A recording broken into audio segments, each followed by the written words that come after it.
The listening part of Occupational English Test has 3 parts, and in each part you hear a number of different extracts. At the beginning of the test, you will hear a beep sound. You have time to read the questions before you hear the extracts. You will hear each extract only once. You have to complete your answers as you listen. At the end of each test, you will be given 2 minutes to check answers. Part A. In this part of the test, you hear 2 different extracts. In each extract, a health professional is talking to his patient. For questions 1 to 24, complete the notes with the information you hear. Now, look at the notes for Extract 1. Extract 1. Questions 1 to 12. You hear a doctor talking to a patient called Eugenius. For questions 1 to 12, complete the following notes with a word or short pause. You now have 30 seconds to look at the notes.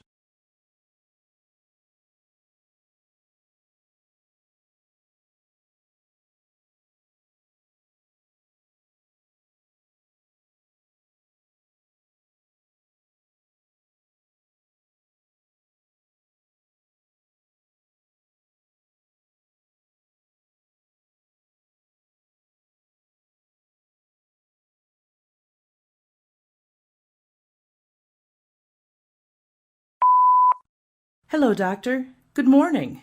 Good morning. What's your problem?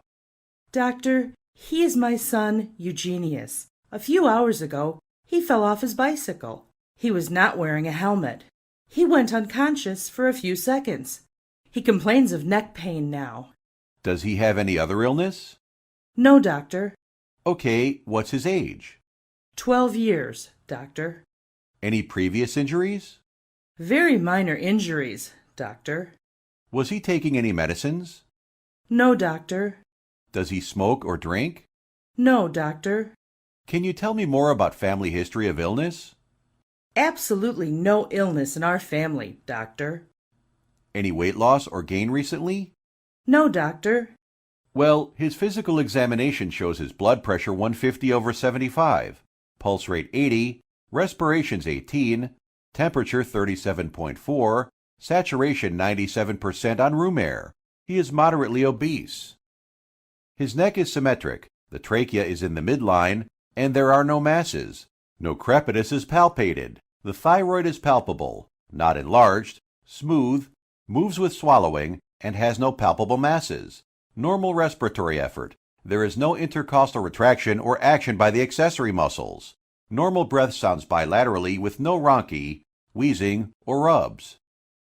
The point of maximal impulse is palpable at the 5 ICS in the MCL. No thrills on palpitation. S1 and S2 are easily audible. No audible S3, S4, murmur, click, or rub. Abdominal aorta is not palpable. No audible abdominal brutes. Femoral pulses are 3+ bilaterally without audible brutes. Extremities show no edema or varicosities. Gastrointestinal investigation shows no palpable tenderness or masses. Liver and spleen are percussed, but not palpable under the costal margins. No evidence for umbilical or groin hernia. No lymphatic nodes over 3 mm in the neck, axilla, or groins. Musculoskeletal test shows normal gait and station, symmetric muscle strength and normal tone without signs of atrophy or abnormal movements. There is a hematoma in the forehead and one in the occipital scalp, and there are abrasions in the upper extremities and abrasions on the knees. No induration or subcutaneous nodules to palpitation.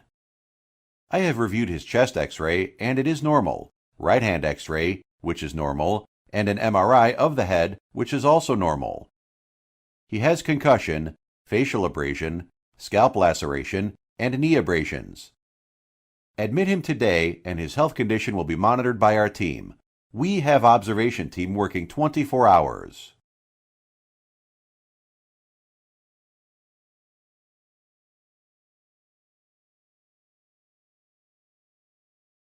Extract 2.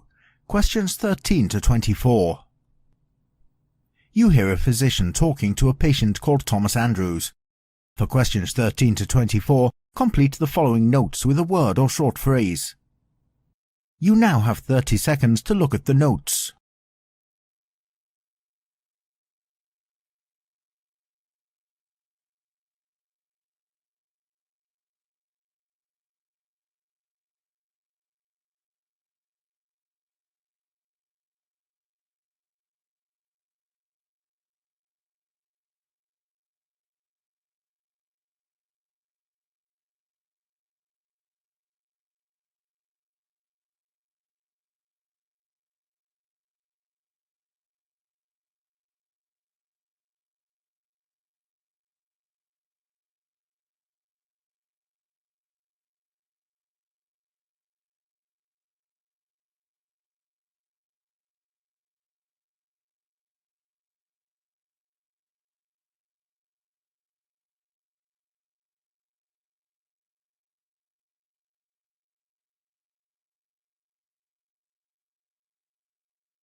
Good morning, doctor. Good morning. Have seated. May I know your problem? Well, I'm a patient with hypertension, chronic intermittent bipedal edema, and recurrent leg venous ulcers. I had a vascular surgery for non-healing right ankle stasis ulcer. I have a serious concern today that I had a low-grade fever of 100.2 early this morning. Otherwise everything was well. The thing is, I was not even aware of the fever. I do have some ankle pain, worse on the right than the left. Okay, what's your age? 52, doctor. Do you drink or smoke? No, doctor. Are you getting nausea, vomiting or diarrhea? No, doctor. May I know your previous illness history? Well, hypertension, exploratory laparotomy in 2016 for abdominal obstruction, cholecystectomy in 2017, chronic intermittent bipedal edema, venous insufficiency, chronic recurrent stasis ulcers. What medications are you taking? Primaxine, daptomycin, clonidine, furosemide, potassium chloride, lisinopril, metoprolol, ranitidine, Colace, amlodipine, zinc sulfate, Lortab, multivitamins with minerals. Are you allergic to any medicine? No, doctor. Well, the physical examination shows heart rate 73, respiratory rate 20, blood pressure 104/67, temperature 98.3, and oxygen saturation 92% on room air. There is hyperpigmentation involving distal calf on both legs. There is an open wound on the right medial malleolar area measuring 9 by 5 centimeters with minimal serous drainage. Periwound is hyperpigmentated with a hint of erythema extending proximally to the medial aspect, distal third of the right lower leg. There is warmth but minimal tenderness on palpation of this area. There is also a wound on the right lateral malleolar area measuring 4 by 3 centimeters. Another open wound on the left medial malleolar area measuring 7 by 4 centimeters. Wound edges are poorly defined. Laboratory results show white blood cell count is 5.8 with 64% neutrophils, H&H 11.3/33.8, and platelet count 176,000. BUN and creatine 9.2/0.52, albumin 3.6, AST 25, ALT 9, ALK-Phos 87, and total bilirubin 0.6. Chest X-ray shows chronic bibasilar subsegmental atelectasis, likely related to elevated hemidiaphragm, secondary to chronic ileus. No absolute findings. You have multiple previous wound cultures positive for Pseudomonas, Enterococcus, and Stenotrophomonas. Fevers, right leg, ankle cellulitis, chronic recurrent bilateral ankle venous ulcers, hypertension. I am ordering 2 sets of blood cultures, injection with daptomycin and Primaxine 4. I am ordering an MRI of the right ankle to check for underlying osteomyelitis. Follow-up results of wound cultures. Additional treatment and medications are upon follow-up.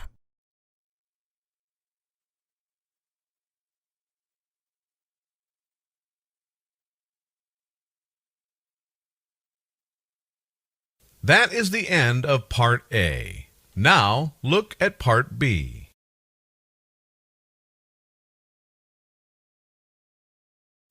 Part B.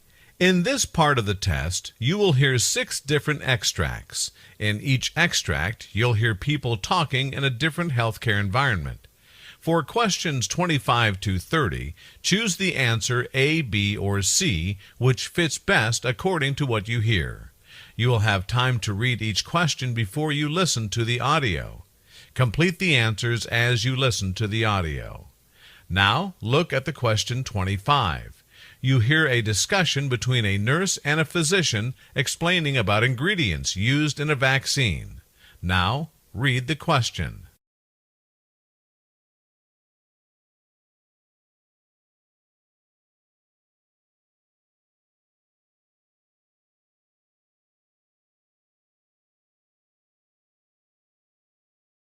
Hello, doctor. Can you explain what ingredients are used in a vaccine?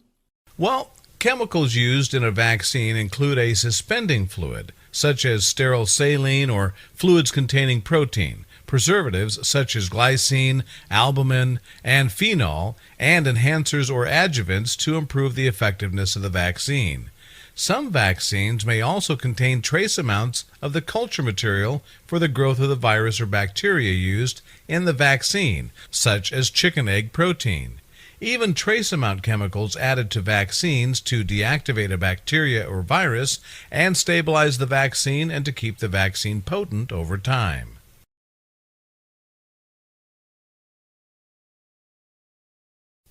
Question 26. You hear a discussion between a nurse and a physician explaining about vancomycin-resistant enterococci. Now, read the question.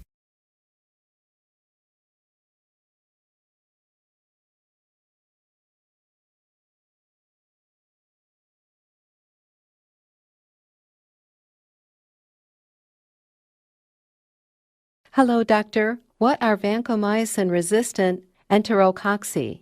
Vancomycin-resistant enterococci are particular types of antimicrobial-resistant bacteria that are resistant to vancomycin. This is often used to treat infections caused by enterococci. Enterococci are bacteria that are normally present in the intestines and in the female genital tract that are commonly found in the environment that can cause infections at times. Most of the times, vancomycin-resistant enterococci infections occur in hospitals. Often the infection is caused in patients with chronic diseases such as diabetes or who have recently received antibiotics. It's also more common in patients with indwelling devices like intravenous lines or urinary catheters and those with compromised immune systems.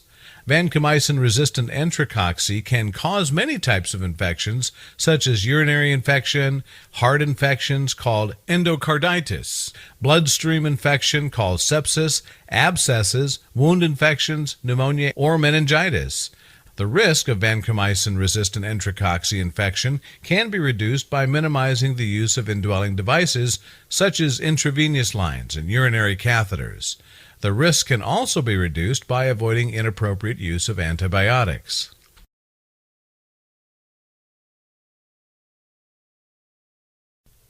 Question 27. You hear a discussion between a nurse and a physician explaining about the causes of Shapara hemorrhagic fever. Now, read the question.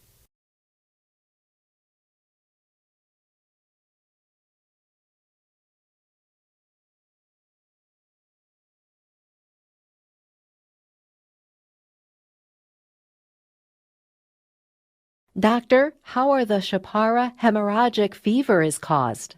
A single-strand RNA virus called a Shapar virus of the Arinaviridae family causes Shapar hemorrhagic fever. Shapar virus is animal-borne or zoonotic infection. Limited clinical trial information about this infection in rural Bolivia. Like any other arenavirus, rodents host Shapar virus as a reservoir. Humans can contract this infection with a contact from an infected rodent. It can be direct or through inhalation or aerosolized Shapar virus from the feces or urine of infected rodents. Although there is a possibility of person-to-person transmission of arenaviruses through aerosolization, it's very rare. From the very limited observed cluster of cases of Shapar hemorrhagic fever, there was hardly any evidence of person-to-person transmission.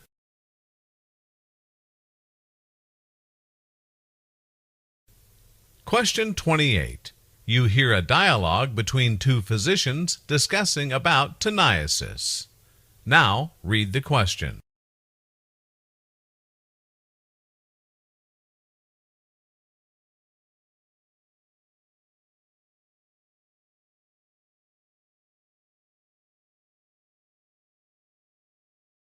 Hello, doctor. What is toniasis? Toniasis is a parasitic infection caused by the tapeworm species pork tapeworm, or Tinea cilium, beef tapeworm, or Tinea saginata, and Asian tapeworm, or Tinea asiatica. Typically, people become infected with these tapeworms by eating raw or undercooked pork or beef.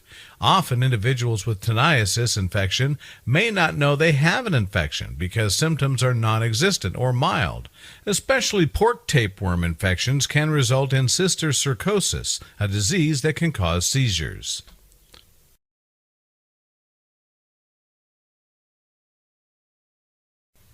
Question 29. You hear a monologue by a physician briefing about rickettsiosis. Now, read the question.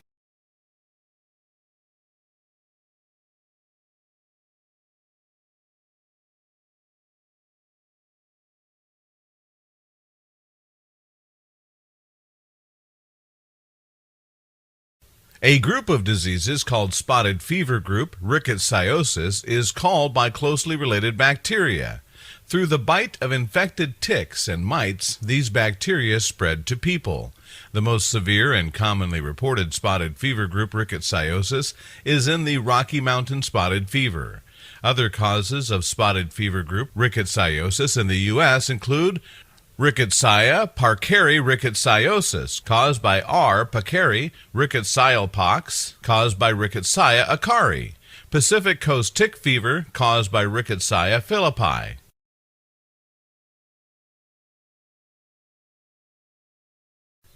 Question 30. You hear a dialogue between two physicians discussing about healthcare-associated infections. Now, read the question.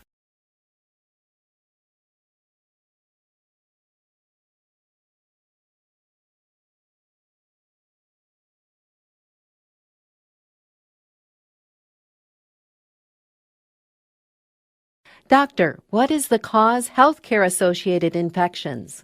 Different types of healthcare-associated infections, including pneumonia, wound, bloodstream infections, or surgical site infections, and meningitis caused by Klebsiella, is a type of gram-negative bacteria. Increasingly, Klebsiella bacteria have developed antimicrobial resistance, and very recently, it has developed to the antibiotics called carbapenems. Normally, Klebsiella bacteria are found in the intestines, where they do not cause any disease. They are also found in feces. Commonly, Klebsiella infections occur among sick patients in healthcare settings, patients whose care needs devices such as ventilators or intravenous catheters. Moreover, patients taking long courses of certain antibiotics are at high risk for Klebsiella infections.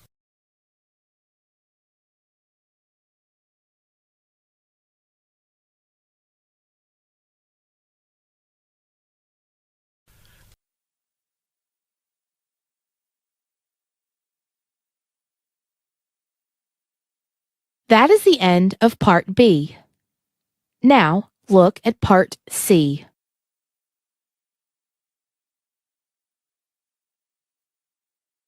Part C. In this part of the test, you'll hear two different extracts. In each extract, you'll hear health professionals talking about specific aspects of their work. For questions 31 to 42, choose the answer A, B, or C, which fits best according to what you hear. Complete the answers as you listen to the audio. Now, look at Extract 1. Extract 1, questions 31 to 36. You hear a medical podcast on the causes and issues in leukemia patients. You have 90 seconds to read questions 31 to 36.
Hello, I'm Dr. Gonzalez, and in this podcast, I'm joined by Raman, who is a patient here at the Whittington. Welcome, Raman. Tell me something about yourself. I'm Raman. I'm 14 years old. I used to have leukemia that went on for 4.5 years. Can you tell me when it was diagnosed? When I was 8. So tell me something about what it was like to have had leukemia when you were 8 for 5 years. Terrible. I felt that I was very strange because when I lost all my hair, some neighbors used to take the mick, and I was harassed in primary school for it, and that was really a bitter experience. Were you admitted to hospital for a long period? Yeah, How long were you in the hospital? 3.5 years. Fewer healthy white blood cells, platelets, and red blood cells produce the symptoms of leukemia. Based on the speed of growth and the types of cells involved, leukemia is classified into different categories. Moreover, the classification is based on how fast leukemia progresses. You must have had a really terrible time. Doctor, can you explain to me about leukemia? Actually, leukemia is cancer of the body's blood-forming tissues. That includes the lymphatic system and bone marrow. There are different types of leukemia. Certain forms of leukemia are more common in children. Other types of leukemia affect mostly adults. Usually, leukemia involves the white blood cells. In fact, the white blood cells are powerful fighters of infections, and they normally grow and divide in an orderly manner, according to the need of our body. However, in leukemia patients, the bone marrow generates abnormal white blood cells that function improperly. It is really very complex to treat leukemia, depending on the type of leukemia and many other factors. However, there are strategies and resources that can help to make a successful treatment. What actually causes leukemia to form? Scientists are yet to identify the cause of leukemia. It appears to develop from a combination of genetic and environmental factors. In general, leukemia occurs when some blood cells get mutated in their DNA, which are the instructions stored inside each cell that guides its action. There may be other alterations in the cells that could contribute to leukemia, which are yet to be identified completely. Certain abnormalities cause the cell to grow and divide more rapidly and gains the ability to live continuously, even when the normal cells would die.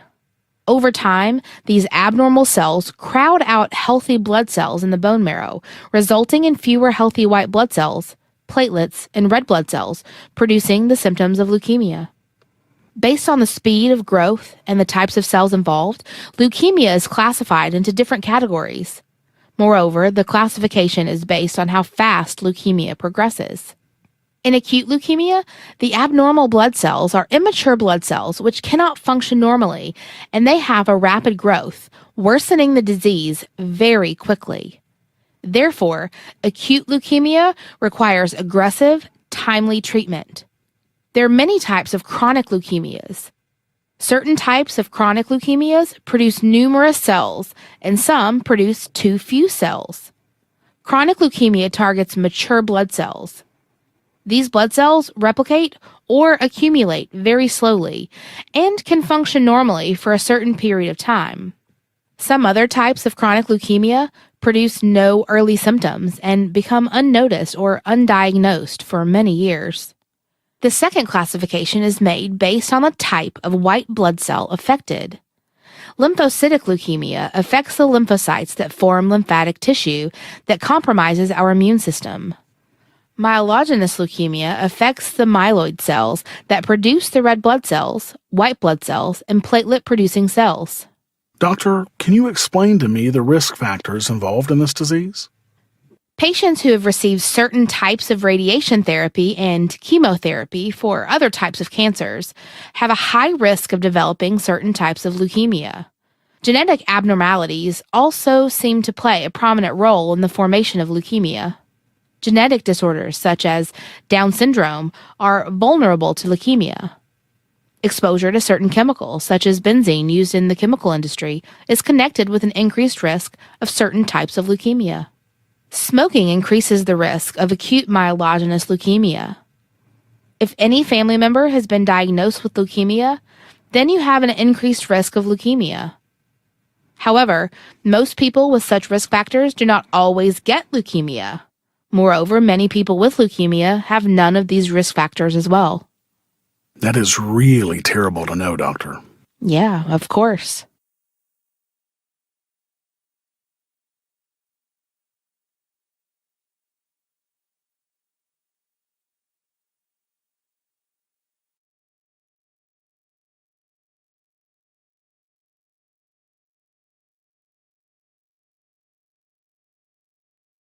Now look at Extract 2. Extract 2. Questions 37 to 42. You hear a clinical psychiatrist called Dr. Anthony Gibbons giving a presentation about the value of individual patients' experiences and stories in medicine. You now have 90 seconds to read questions 37 to 42.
Hello, my name's Anthony Gibbons. I'm a clinical psychiatrist and published author.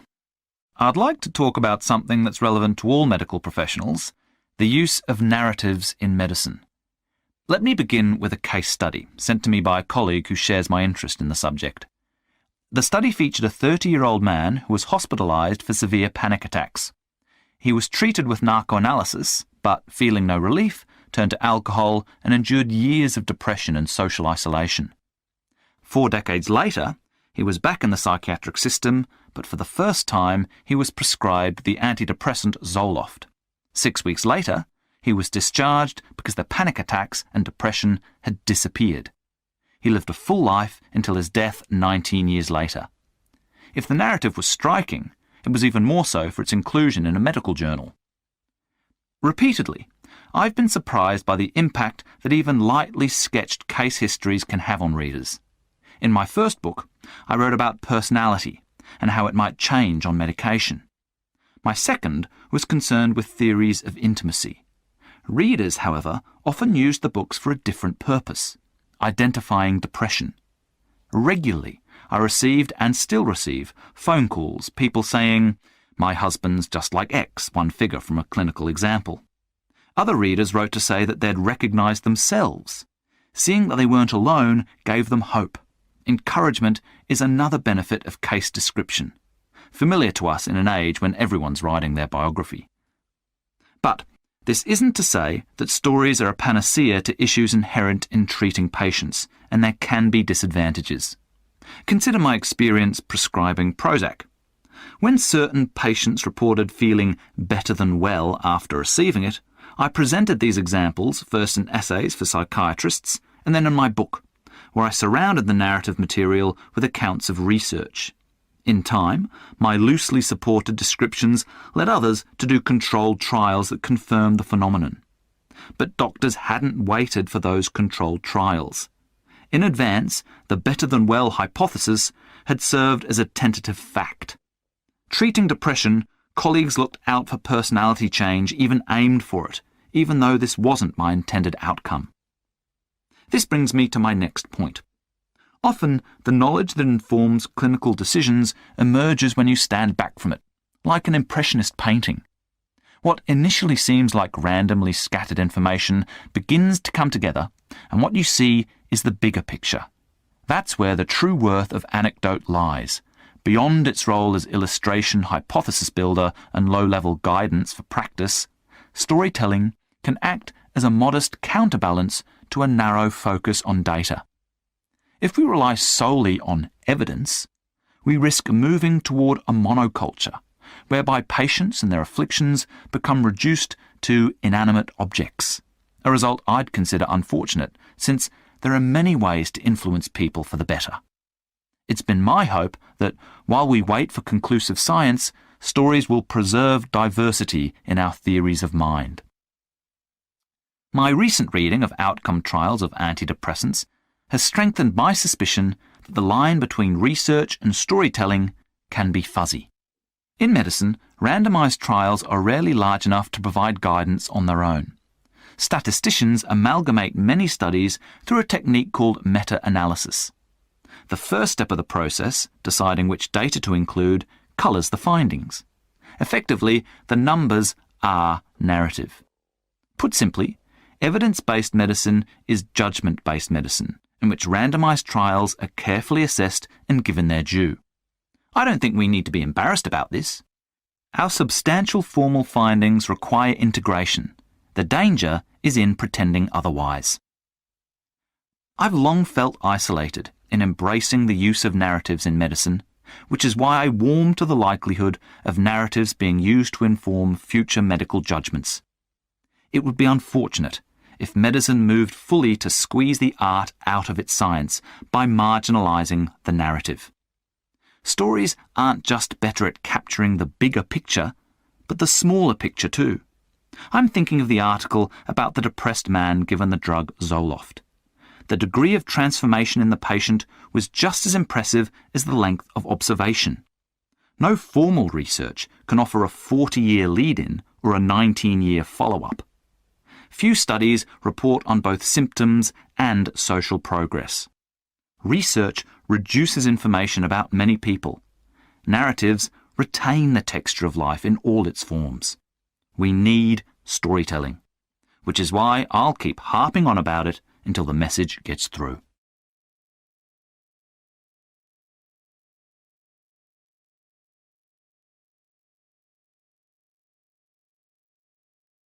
That is the end of Part C. You now have 2 minutes to check your answers.